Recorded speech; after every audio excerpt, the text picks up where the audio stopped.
Shalom, selamat pagi sahabat Ragi yang dikasih Tuhan dimanapun berada. Salam jumpa. Pada pagi hari ini kita bersyukur untuk waktu yang Tuhan berikan kepada kita untuk menikmati hadirat-Nya. Dan secara khusus pagi hari ini kita akan mendengarkan kebenaran firman Tuhan yang terambil dari Efesus pasal 5 ayat 16. Firman Tuhan berbunyi demikian: dan pergunakanlah waktu yang ada, karena hari-hari ini adalah jahat. Pergunakanlah waktu yang ada. Kita perlu menggunakan waktu yang ada, oleh karena hari-hari ini adalah jahat. Demikian firman Tuhan. Hari-hari ini jahat tidak berarti bahwa hari Senin, Selasa, Rabu, Kamis, Jumat, Sabtu, Minggu adalah hari itu yang jahat. Bukan. Kalau kita melihat dari penciptaan hari pertama, kedua, ketiga, dan seterusnya, semua baik, kata firman Tuhan. Semuanya baik. Tetapi ketika manusia jatuh ke dalam dosa, sejak saat itu tidak baik. Kenapa? Karena ada dosa, ada kuasa kegelapan yang bekerja. Dan akhirnya hidup hari demi hari dikuasai oleh kuasa kegelapan. Hari-hari ini adalah jahat, bukan harinya yang jahat, tetapi di dalam hari-hari tersebut ada satu kuasa kegelapan yang bekerja, yang menciptakan kejahatan. Ada kuasa dunia, ada kedagingan kita yang jatuh dalam dosa, sehingga hari-hari yang kita hadapi ini adalah jahat. Orang-orang yang tidak memanfaatkan cara hidup yang benar pada hari-hari yang jahat, dia akan terbelenggu dan dikuasai hari-hari yang jahat itu. Saudara yang terkasih dalam Tuhan, sahabat Ragi dimanapun berada, kita perlu menggunakan waktu yang ada. Apa yang harus kita lakukan? Kebenaran firman Tuhan yang pertama adalah di ayat 17. Firman Tuhan berbunyi demikian: sebab hari-hari ini jahat. Sebab itu kita harus pergunakan waktu. Sebab itu jangan kamu bodoh, tetapi usahakanlah supaya kamu mengerti kehendak Allah. Hari-hari yang jahat, kita perlu mengerti kehendak Allah. Apa yang baik, apa yang tidak baik. Ada banyak orang yang melakukan kejahatan karena dia tidak mengerti kehendak Allah. Bahkan di sisi lain ada orang yang merasa bahagia, senang, bahkan seperti yang mempersembahkan sesuatu yang berharga kepada Allah, padahal dia melakukan kejahatan. Berarti dia tidak mengerti kehendak Allah. Jangan kamu bodoh, tetapi usahakan supaya kamu mengerti kehendak Allah. Mengerti kehendak Allah, tahu apa yang Allah mau dalam hidup ini. Dan Allah mau adalah kita mau melakukan kebenaran firman-Nya. Allah mau supaya kita hidup sesuai dengan firman-Nya. Berarti kalau Bapak Ibu Saudara, kita sekalian ingin tahu apa kehendak Allah, kita harus belajar firman Allah. Renungkan firman itu siang dan malam. Dengar suara Tuhan, pelajari kitab suci. Maka akhirnya kita mengerti kehendak Allah. Ada orang, satu contoh misalnya, dia begitu sulit mengampuni orang lain. Dan dia merasa diri benar karena orang lain yang menyakiti hatinya. Orang lain yang membuat dia mengalami kesedihan yang luar biasa. Tersakiti dia dan dia berkata, saya tidak mau mengampuni dia karena dia yang melakukan kesalahan. Aku benar. Tetapi ketika datang kepada Allah, datang kepada firman, akhirnya dia mengerti. Bukankah firman Tuhan katakan kita harus memberi pengampunan? Jadi karena kita belajar firman, ampunilah, kasihilah sesamamu manusia. Akhirnya kita mengerti, kehendak Allah adalah mengasihi. Kemudian pasti kita akan bertindak. Saya mau mengampuni dia. Saya mau mengasihi dia. Saya tidak akan menyimpan kepahitan ini. Saya mau mengampuni dia. Saudara yang terkasih dalam Tuhan, ada orang yang giat melakukan kejahatan. Katakan saja bukan sesuatu yang aneh. Ada orang korupsi, menggunakan yang bukan haknya, menyembunyikan sesuatu, manipulasi data. Tetapi ketika dia belajar firman, bukankah firman berkata kita harus melakukan hal yang baik, harus jujur, jangan mencuri. Nah, orang yang mengerti kehendak Allah, oleh karena kebenaran firman Tuhan dilakukan, maka dia akan berhenti untuk korupsi, berhenti untuk mencuri, berhenti untuk manipulasi data. Orang-orang yang tidak mengerti kehendak Allah, dia akan dikuasai oleh hari-hari yang jahat. Saudara yang terkasih dalam Tuhan, yang pertama, kita harus mengerti kehendak Allah supaya kita tidak dikuasai oleh hari-hari yang jahat itu. Waktu kita gunakan, kita mengerti kehendak Allah. Dan yang kedua, Bapak Ibu Saudara yang terkasih dalam Tuhan, dikatakan, dan janganlah kamu mabuk oleh anggur, karena anggur menimbulkan hawa nafsu, tetapi hendaklah kamu penuh dengan roh.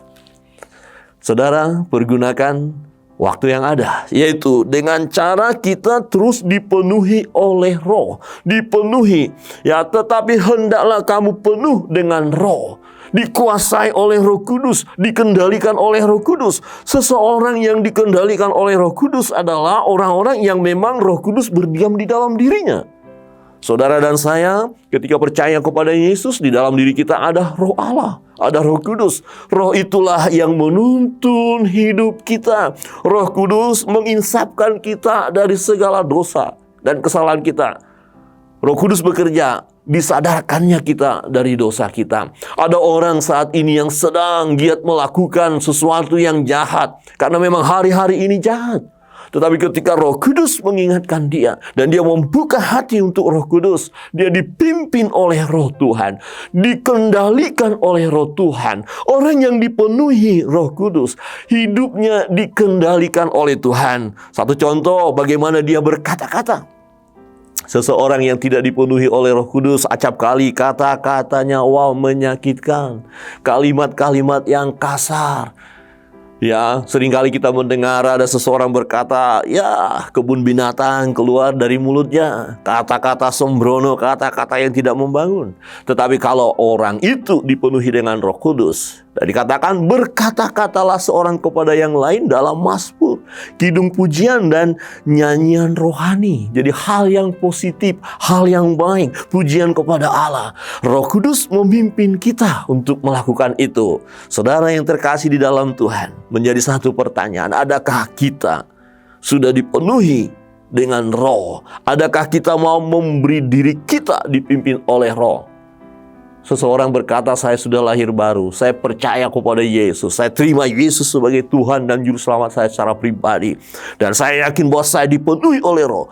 Tetapi kita harus lihat dari perbuatannya, kita lihat dari buahnya. Betulkah? Adakah kata-katanya baik? Adakah perbuatannya mencerminkan perbuatan seseorang yang dipenuhi oleh roh? Ini penting. Bapak Ibu Saudara yang terkasih dalam Tuhan, hari lepas hari kita perlu memberi diri kita dipimpin oleh roh. Orang yang tidak dipimpin oleh roh Allah dalam hidup ini, maka hari-hari yang jahat akan menguasai dia. Dia akan dikuasai oleh kuasa kegelapan. Dia akan dikuasai oleh dunia ini. Dia akan dikuasai oleh keinginan dagingnya. Sahabat yang dikasihi Tuhan, sahabat Ragi dimanapun berada, ini satu perjuangan kita untuk terus dipenuhi dengan roh. Dipenuhi dengan roh tidak berarti, ketika dia berdoa seperti dalam hadirat Allah, kemudian terasa terangkat dia. Bukan. Ya, salah satu bisa saja kalau memang dalam suasana doa dipenuhi dengan roh merasa nyaman. Tetapi bukan berarti, seperti itulah orang yang dipenuhi roh. Tidak. Orang yang dipenuhi roh hidupnya dikontrol oleh Roh Kudus, dikendalikan oleh Roh Kudus. Seseorang sadar, misalnya begini, saya mau merancangkan satu hal yang jahat. Tetapi sebelum saya melakukan, Roh Tuhan mengingatkan saya bahwa perbuatan itu tidak baik, perbuatan itu tidak benar. Kemudian saya berkata, iya Tuhan, terima kasih. Saya tidak akan melakukan perbuatan ini. Nah, orang ini dipimpin oleh Roh Kudus. Sahabat yang dikasihi Tuhan, beri diri kita untuk terus dipenuhi oleh Roh Kudus. Perbandingannya di sini dikatakan jangan seperti orang yang mabuk anggur. Jadi kalau orang mabuk anggur, dia dikendalikan oleh alkohol. Nah, kita tahu apa yang terjadi dalam hidup seseorang yang dikendalikan oleh alkohol. Dia melakukan tindakan-tindakan yang tidak baik, dan dia tidak merasa bersalah. Dia merasa hebat. Kata-katanya ngawur, ngacau juga, dia tidak merasa bersalah. Jadi jangan dikendalikan oleh anggur atau alkohol. Jadi orang yang dikendalikan oleh alkohol, pengaruh alkohol itulah yang dominan dalam hidupnya pada saat itu. Pada saat dia dikuasai oleh anggur, oleh alkohol. Nah, kalau kita dikuasai oleh roh, tentu hidup kita terus dipimpin oleh Roh Kudus, dikuasai oleh Roh Allah itu sendiri. Sahabat yang dikasihi Tuhan, hari-hari ini jahat, pergunakan waktu. Apa yang harus kita lakukan pada hari-hari yang jahat ini? Yang ketiga adalah ucapkanlah syukur. Kita harus bersyukur untuk segala sesuatu yang telah Tuhan berikan kepada kita. Jangan bersungut-sungut. Saudara yang terkasih dalam Tuhan, jangan kita mengatakan sesuatu yang tidak benar tentang Allah. Ya, jangan kita tidak menerima kenyataan ketika Allah mengizinkan, bahkan masa pahit pun yang harus kita alami. Jangan sampai kita tidak menerima kenyataan itu. Sebagai anak-anak Tuhan, ucapkanlah syukur. Memang ini tidak mudah. Di ayat 20 berkata, ucaplah syukur senantiasa atas segala sesuatu. Ucaplah syukur senantiasa atas segala sesuatu dalam nama Tuhan kita Yesus Kristus kepada Allah dan Bapa kita. Sahabat yang dikasihi Tuhan, ada banyak orang akhir-akhir ini begitu sulit mengucap syukur. Situasi hari-hari ini jahat. Persoalan ekonomi yang luar biasa semakin rumit. Ya, persoalan rumah tangga, persoalan dalam pekerjaan, usaha, bisnis, sakit penyakit yang melanda. Banyak orang kemudian berkata, Tuhan, mengapa ini harus terjadi? Mengapa ini harus terjadi dalam hidupku? Mengapa Engkau Tuhan meninggalkan aku? Padahal Tuhan tidak pernah meninggalkan kita.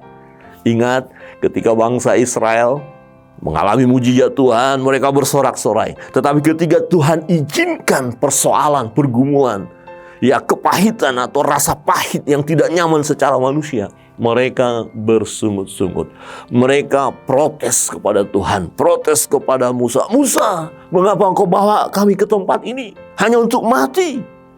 Wow, memang begitu sulit untuk mengucap syukur. Orang yang tidak bisa mengucap syukur atas segala sesuatu, orang ini akan mudah diporak-porandakan hidupnya oleh hari-hari yang jahat ini. Tetapi kita anak-anak Tuhan, belajar, pergunakan waktu yang ada dengan apa? Penuh dengan ucapan syukur. Mungkin kita tidak mengerti hari ini mengapa Tuhan ini terjadi. Tetapi bukankah firman Tuhan berkata, Allah turut bekerja dalam segala sesuatu, dalam segala hal untuk mendatangkan kebaikan bagi setiap kita yang mengasihi Tuhan. Sahabat lagi yang dikasihi Tuhan, hari-hari ini jahat, pergunakan waktu. Yang pertama, kita harus mengerti kehendak Allah. Yang baik lakukan, perjuangkan. Yang kedua, beri diri kita untuk terus dipenuhi oleh Roh Allah, Roh Kudus, dipimpin oleh Roh hidup kita hari lepas hari. Dan yang ketiga, sahabat yang dikasihi Tuhan, naikkan ucapan syukur kepada Allah. Kita mau berkata, terima kasih Tuhan untuk kehidupan ini. Apapun situasi yang terjadi, aku tahu Engkau Tuhan yang selalu menyertai aku. Engkau Tuhan yang memberi yang terbaik bagiku. Kiranya Tuhan memberkati kita sekalian. Shalom.